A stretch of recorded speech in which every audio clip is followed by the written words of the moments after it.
what role did women actually play in the story of Easter?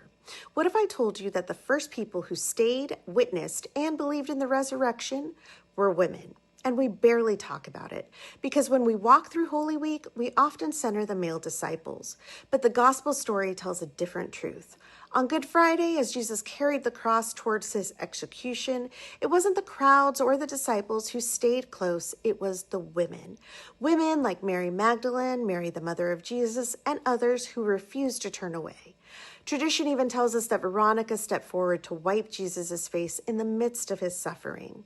And when the crucifixion came, when empire did what it always does to those who challenge it, the women were still there.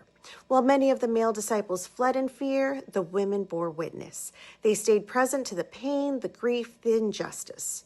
Then comes what some of us call Silent Saturday, that in-between space of grief and uncertainty. And even there, Scripture tells us that the women remained near the tomb, keeping vigil when everything felt lost. And then Easter morning, the women go to the tomb, not expecting resurrection, but simply to love, to anoint a body, to honor what was. And instead, they become the first to witness new life.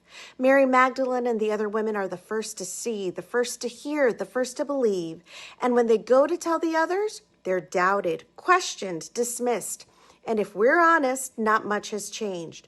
Because even now, in so many spaces, women's voices are still questioned, still minimized, still pushed to the margins. But the resurrection story tells us something different, that God entrusted the most world-changing news in history to the world's most often overlooked. So maybe the question isn't just what role did women play, but whose voices are we still not listening to?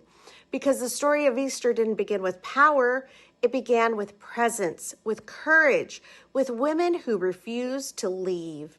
And maybe it still does.